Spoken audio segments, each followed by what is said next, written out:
Anby is one of the more interesting new characters that came with Bizarre Brigade 2.0. She's unique in the fact that she doesn't shoot projectiles, but instead she's played around her launch attack, and there's actually two ways of playing her. In this video, I'll showcase my preferred method of playing her, as I just think that it's a way more reliable and stronger method from the get-go, but her alternative method is also pretty fun, and I will run through that briefly. So, Anby doesn't attack, as in she doesn't shoot projectiles, but you can still tap J and knock things around with her. Her knock distance though is incredibly short. It barely moves units half a character space away, and at first this might sound like a bad thing, but in actuality this is what makes her so strong and it's core to her playstyle. Anby is also played around dodge. She's got a base 20% dodge rate, and after dodging she gains some massive bonuses. 200 move speed, 200 launch damage, although just for half a second. Anby will also convert all damage buffs into launch damage, and all attack speed into launch interval. This is because she can't shoot, so it just makes sense that all attack and attack speed is converted into what she can use. This does mean, however, that you need to be really careful about picking up anything that reduces attack speed, as it adds a massive cooldown between launch attacks, and that feels horrible to play with. And then finally, for her growth stats, she gains 2 dodge and 3 luck per level. So, onto my method of playing her. Anby's short launch attack is core to her playstyle, as hitting ranged companions causes them to spin out of control, launching multiple shots in random directions all around the screen. Due to the short distance of travel, we're able to mash the crap out of a launch to continuously flood the screen with projectiles. If you've got 2 or more companions on top of each other, then you can hit them both at the same time, covering the entire screen in attacks. This can also work for melee units, but I do find that it's far more effective with ranged units. With melee units, the best ones are going to be the ones that have large weapons that float away from their body. Things like the Dragon Crescent Blade, the Golden Claymore, or the Giant Shark are going to be the most effective. However, it's more effective if you time your launch attack when the weapon is furthest away from the companion's body in order to maximize the AoE. Because of this, I just find that the ranged units are far more effective and easier to deal with. Now, when it comes to purchasing priorities for offense, we want to be focusing on picking up strong ranged units with good projectiles, so that we have enough around us to knock about. But if you're good at controlling your companions and following them around while hitting them, then you actually won't need too many. What's more important is actually scaling that ranged damage. Early on in the game, having a single ranged unit or 2 is more than enough to blow up everything. But as you start to progress, you find that your damage will start falling off rapidly, and you're going to start getting overwhelmed. So anything with brigade damage and range damage is going to be a priority. Stuff like soda tea, fridge sticker, gold plated ring, or lemon spring water. Out of the bunch I just listed there, I want to make a special note of fridge sticker, as that's going to be the best item out of the bunch, as not only does it give you 3 ranged damage, it also has an effect that causes companions to follow you closely. This is obviously a massive quality of life bonus, as it means that your companions will always be sitting on top of you, making it really easy to mindlessly mash launch.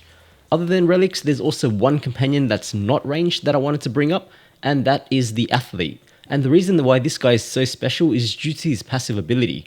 It states, after being knocked back, the brigade gains 10 attack speed for 5 seconds. The crazy thing about this is that this bonus stacks, so if you hit him multiple times, you get multiple buffs. There does seem to be a limit though, and from what I can see, it's about 5 or 6 stacks, but it's super easy to just run on over to him and whack him 5 times to get 50 attack speed before going back over to your ranged unit. Now, in terms of defensive items, the standard suite of items still apply. Stuff like middens or luck stacking with strawberries is still going to be very powerful. But Anby is also a dodge stacking character, so stuff like noise cancelling headphones can be really strong on her. This lets her regenerate health on dodge. And then of course Weird Grassland, which gives a massive 8% dodge. There's also a new item that came with 2.0 that I've just been loving on every single character that I've been playing, and that's the Chef's Hat. It lets you be super offensive, getting you 1 health back every time you defeat an enemy. So that's my playstyle guide on how I like to play Anby, but I did say earlier on that there was another method of playing her, and that's based on her dodge mechanics. So Anby gets attack buffs and speed while also launching projectiles all around her every time she dodges. So playing around this, we can have Anby zooming around the map, dodging and killing things.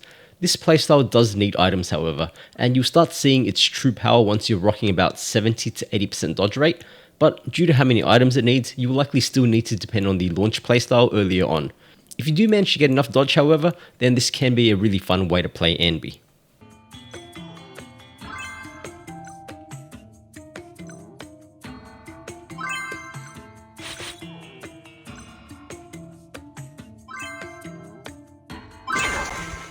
They're here.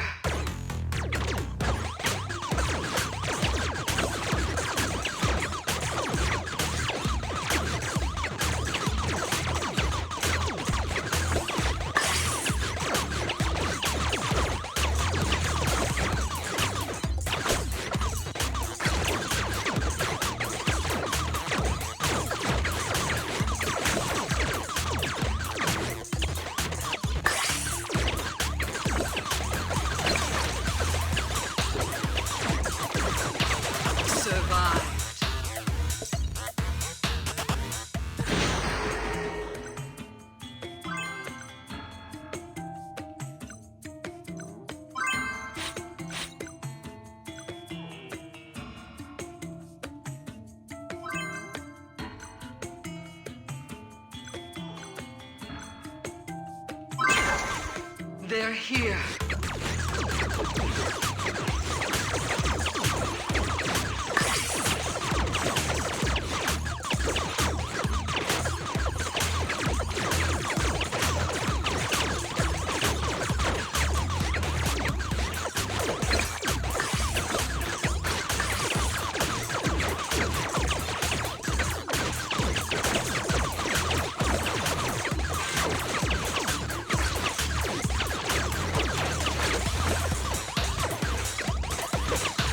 Survive.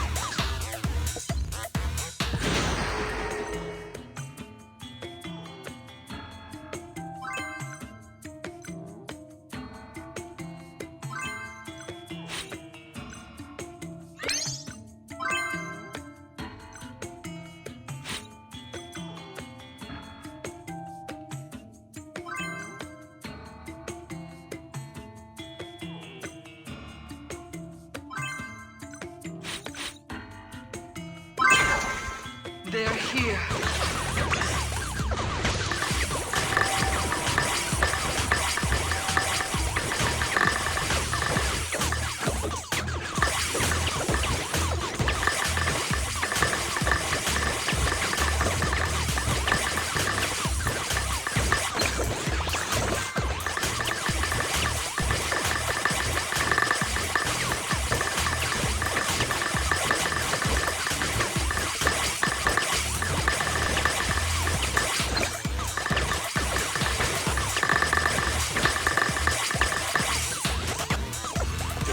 Survived.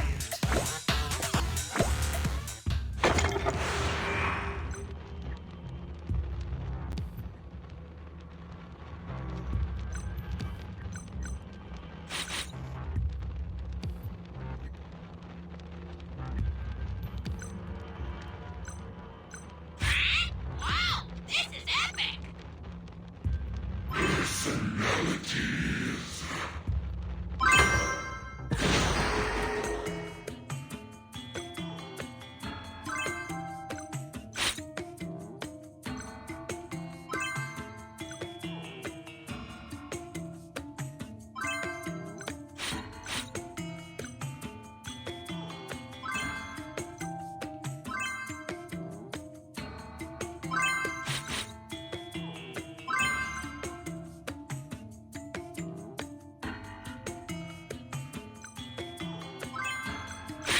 Wow, this is epic!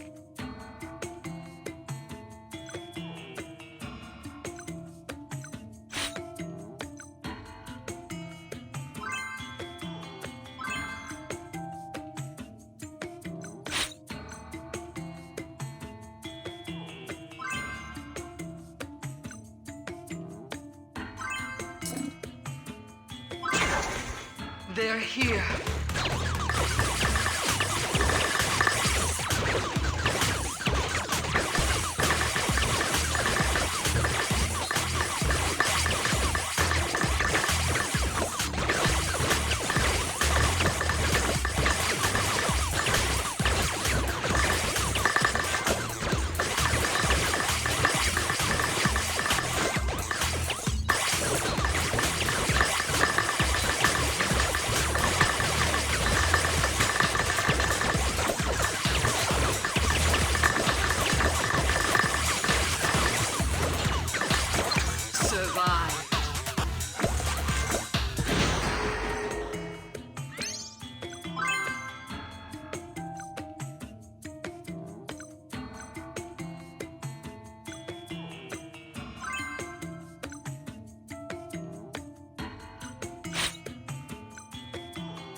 They're here.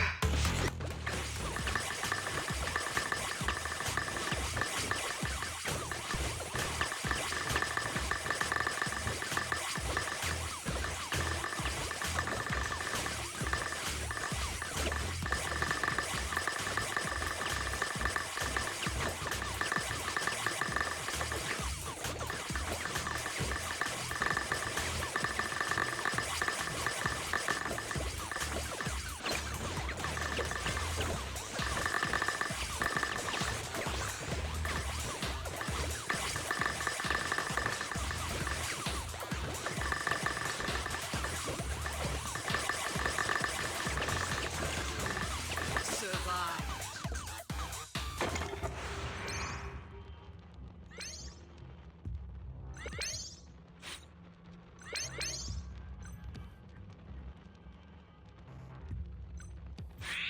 Wow, this is epic!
Wow, this is epic! The dark